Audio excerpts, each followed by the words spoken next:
Welcome to another episode of The Budget Traveler. My name is Nahashon, and today I'm at Suswa Conservancy. Right now, this is the place where I am at, and that is the tent that I had set up.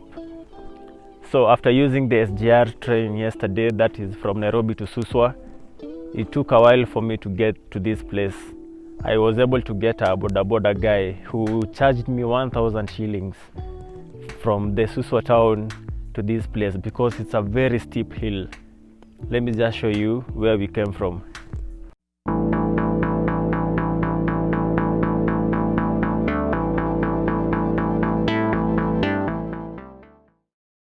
Traveling to Mount Suswa has been one of the most exhilarating experiences of my life. I was not ready for anything that I was about to face, and it will remain to be one of the highlights of my life for a very long time. After traveling with the SGR train from Nairobi to Suswa, I took a short motorbike ride to the main town. Then from there I got another motorbike ride that lasted almost 2 hours. That has been the longest motorbike ride I have ever been on in my life. Being a person who is also afraid of motorbike rides due to their bad reputation with safety, it was really scary being on that bike ride for that long. The ride began smoothly on the tarmac highway just for us to branch into a dusty road. From here, the journey was very bumpy and involved a steep hill climb with non-existent roads. For what it was worth, the views behind us were just stunning as we overlooked the plain lands that was the floor of the Rift Valley. And from a distance, you can see the majestic Ngong Hills and the very intimidating Mount Longonot, which I'm hoping to do a video on it very soon. The journey was not even halfway by this time and my patience was running out. My legs were shaking and I almost couldn't feel them from all the shaking caused by the vibrations of the motorbike. My mind running wild, what if a lion was to pounce on us on what is clearly the middle of nowhere?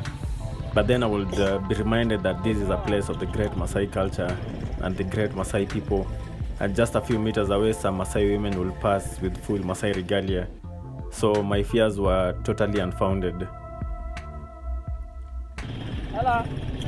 Still going. The view is very beautiful.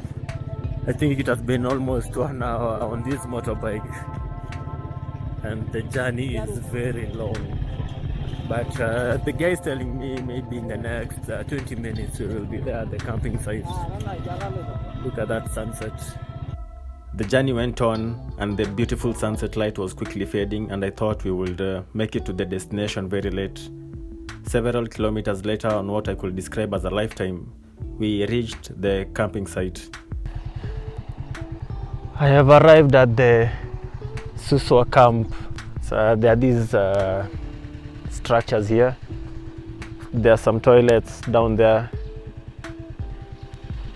Then I think there's a viewing point just ahead here. That's where I'm going to go and check. This is the motorbike, and that's the motorbike guy that has brought me all this way. Like, this place is far.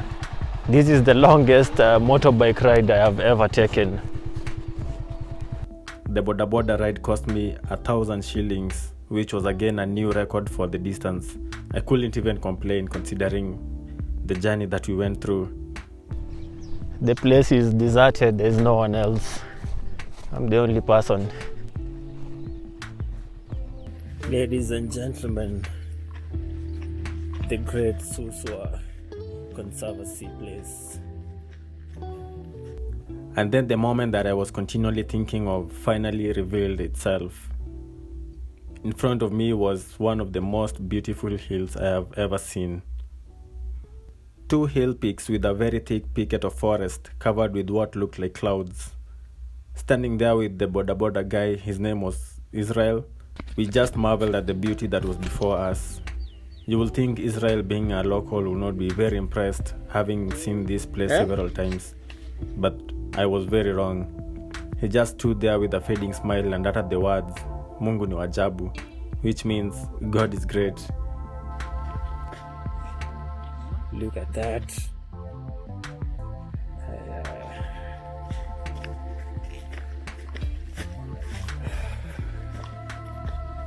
Wow.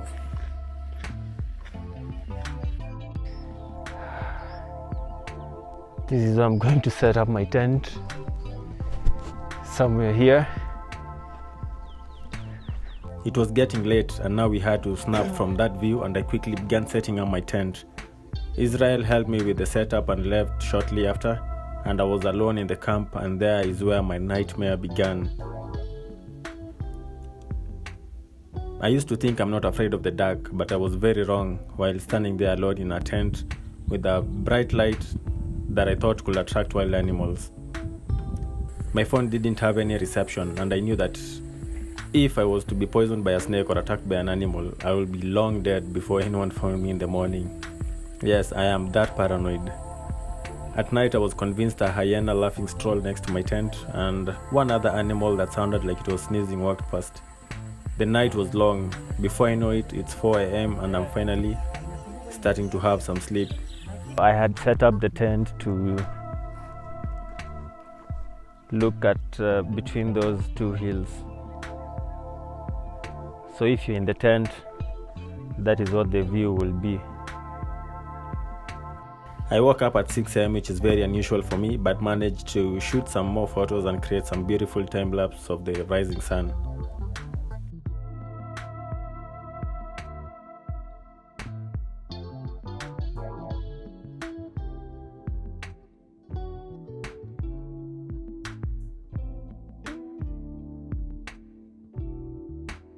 So let me show you the tent itself. Yeah, I know inside looks terrible, but I mean, that's the sleeping bag. And I throw things all over the place.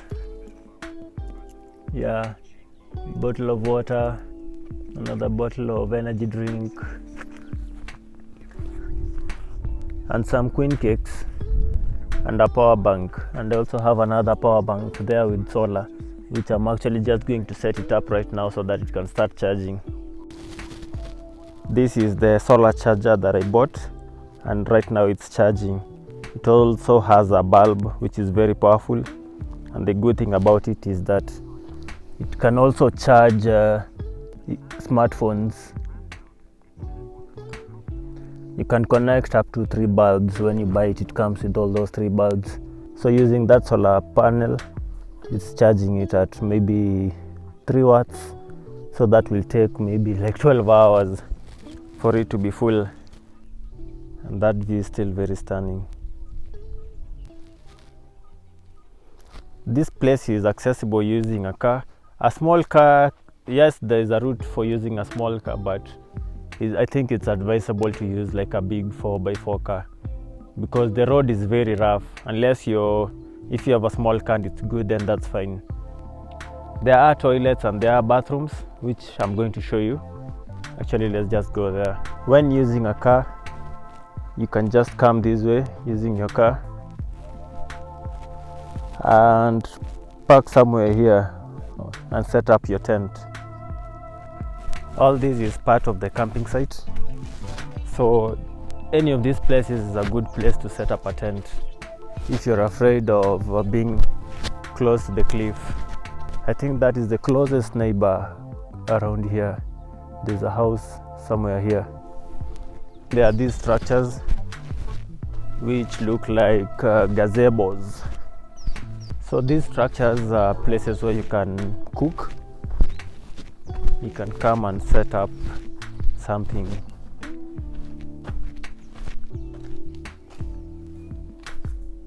And that's how it looks.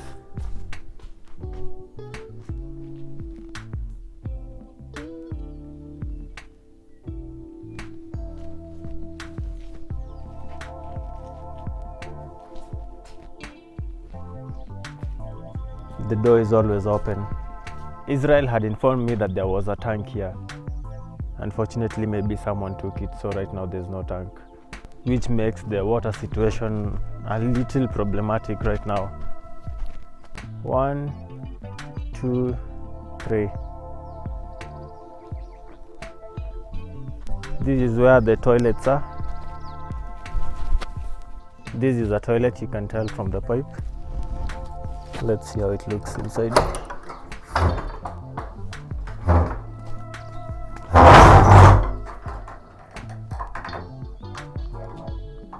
It's a latrine.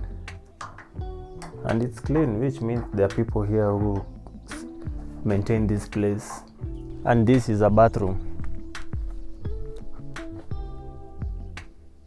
There are 2 bathrooms here, this one and this one. Then the one behind it is a toilet, and also this is another toilet. So 2 bathrooms and 2 toilets. And that's it on how Suswa Conservancy Camp looks like. I'm hoping maybe one local will show up, or even if the people who manage the place will show up, so that they can tell me more about this area. Still on the setup, I bought the tent for 3,500 shillings. I got it from Gigi, the former OLX platform. Then inside there's this sleeping bag, which I got from Decathlon, and they were selling it at 1950.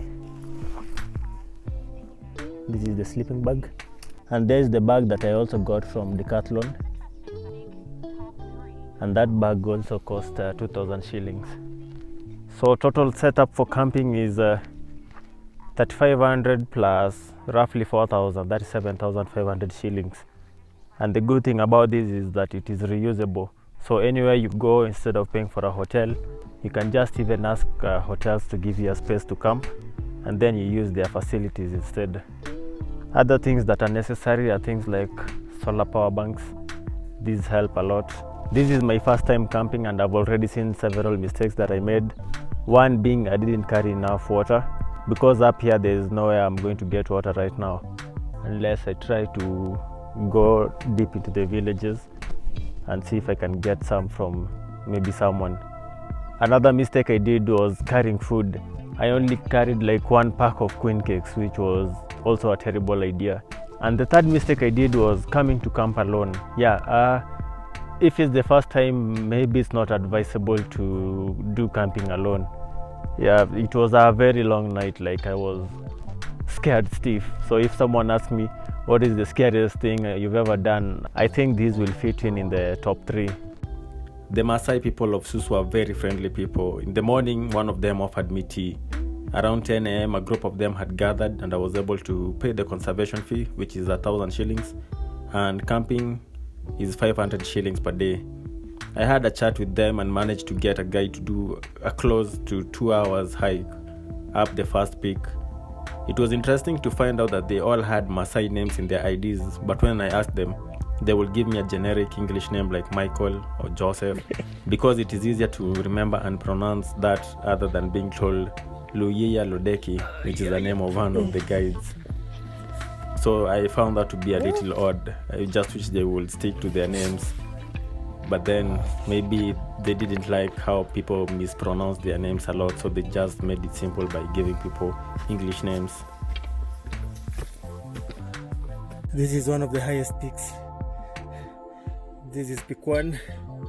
That is the second peak, which is the highest. And this is the crater. The weather looked like it was going to rain, and we couldn't go to the second peak, which was the initial target. Due to wild animals in the area, it is necessary to be accompanied by a guide while doing a hike up in the hills. The breathtaking views from up the hill are just one of those views that remind you how beautiful the earth is, and should make anyone anxious and ready to go out and explore. We returned back to the camp just in time for the rains to heavily pour down for at least 1 hour. I decided to cancel sleeping on the camp another day, unfortunately, because of work, and had to go back to the main Suswa town. And I booked a cheap hotel costing only 700 shillings. The next day I went back to the SGR station and took the train back to Nairobi. And that brought an end to my trip to the Mount Suswa, and it was nothing short of a pure experience.